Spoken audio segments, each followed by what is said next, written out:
And that segues perfectly into the Pittsburgh Penguins and all of the storylines over the last week that have surrounded this team. We'll give some kudos here first to the two-headed monster. Sidney Crosby scored his 1600th point on a secondary assist on a Brian Russ goal last Wednesday on that TNT matchup against the Sabres. And in that same game, Malkin got his 500th career goal. And of course, it was assisted by no other than Sidney Crosby. Just really cool to see. The only fun part of being a Pens fan for the last 7 days is watching these two guys keep going up in the record books. I think Crosby, 10th guy all time in scoring now. That's insane. Malkin keeps climbing, 500 goals. Can't remember what number guy he is to do that, but it's pretty rare. And that was just a wild game. That was a 6-5 OT thriller. Sid scores in overtime. And there has been nothing good that has happened to this team since that game.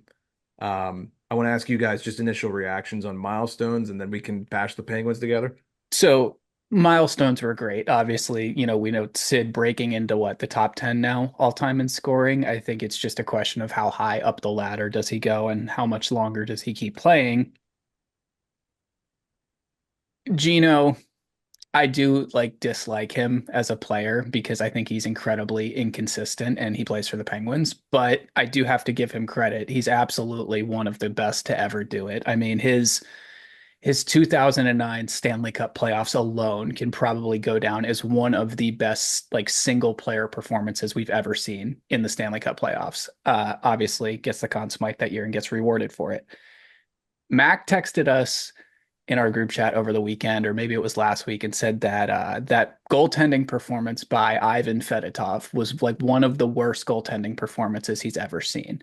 I'd actually like to take that a step further and say that the 5 minutes Tristan Jarry played against the Buffalo Sabres the other day is the worst goaltending performance I've ever seen, and the guy faced 5 shots. Yeah. Mac, any compliments to my two-headed monster before we go down this rabbit hole? You're two-headed monster. Okay, yeah.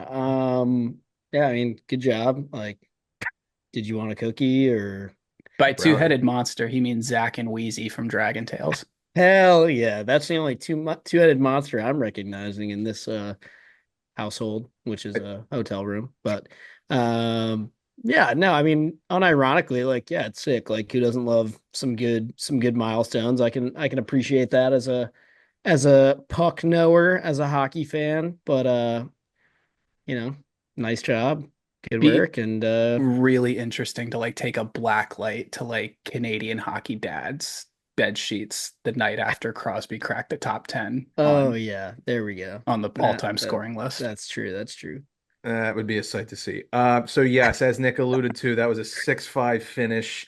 And Tristan Jarry gets pulled I believe it was 10 within 10 minutes, 12 minutes it is, into the game, lets up 3 goals in his first 12 minutes, and he hasn't dressed since. This is an enormous problem for this club right now, is that they do not have a number one goaltender. Joel Blomqvist, I can't say Swedish names well.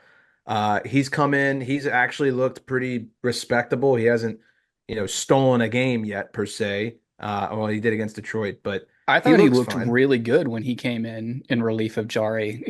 I know a lot of times that can galvanize a young goaltender. Come in, we need you now, and just focuses on playing their game and shutting it down. And obviously, they battle back to end up winning that game. So, yeah, I thought he looked solid.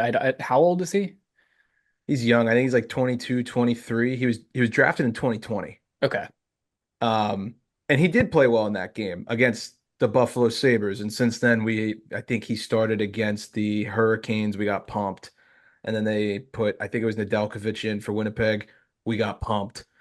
Now they're doing Nedeljkovic again for tonight against Calgary. I'm going to anticipate we get pumped. I joked about that with Melissa Cunningham on Twitter, and she totally agreed. So yeah, the Penguins have an enormous problem. They've allowed the most goals in the league, and they don't have a goalie. And there's nobody coming to save that. I wouldn't necessarily have a ton of confidence in Nedeljkovic and what is the other guy's name again? Blomqvist. Blomqvist. Blomqvist. Yeah. Blomqvist. Okay. Yeah, that's probably not a recipe for success long term unless this kid just starts stealing games for you left and right and standing on his head. But do you put all of this on goaltending, or are there defensive issues you're worried about too?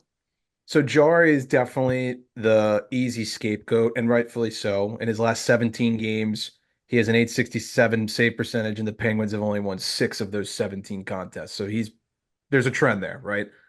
That being said, I am very concerned about what I am seeing with Carlson and Letang so far. They have looked atrocious up But to this that being point. said, like I feel like they're always more relied on for offensive output than like shutdown D. Like if the D core isn't getting the job done, is that necessarily falling on Letang and Carlson, or is that just like a lack of depth in terms of like actual shutdown defenders, would you say? They definitely are a little bit more of like a hybrid in terms of their offensive usage, but just, some of the pinches they're making are boneheaded. They're making dumb passes. I mean, Carlson last year, everyone was like, "Oh, he's not good anymore. He didn't score." They didn't score that as much, but at least he was in position. This year, it's the complete opposite. It's like they took the chains off of him, and now he's never in position. So, yeah, I know they're supposed to be more offensive, but man, they both look absolutely brutal. Well, and I feel like Letang too. Like, why do I feel like he? And correct me if I'm wrong. I mean, you watch more Penguins hockey than I do, but like he kind of seems to have like good year, bad year, good year, bad year. At least the last couple of years, it's been like hit or miss. Yep, Last year, he had a really good year, right? yep, yep, And then the year before, wasn't he kind of like there was question marks about like, how much longer he should stick around kind of thing. And so yep. now we're kind of right back to that era. Yep, it's a noticeable trend. He eats a ton of ice time. So a lot of people thought when Carlson came, it would settle everything down, and now it seems like there's just double trouble in the kitchen, and it's not looking pretty or smelling good at all. So we'll see. Depends on their Western Canadian road trip. They definitely need to get 2 wins out of that, and they already got spanked by Winnie on Sunday. Could So come at a good time. I feel like a lot of Yep. times, like a longer, even if it's not longer, but like a further away road trip can really like get the boys together and get everybody on the same page. So less distractions on the road than there are at home, that kind of thing. So you never know. Maybe that'll help. Definitely. And in that winning game, obviously it went a little viral, and Mac was so kind to share the video to our group chat. Rucker McGroarty getting sent down to Wilkes-Barre, and then the Jets fans had a little fun with that, saying, "Where is Rucker?"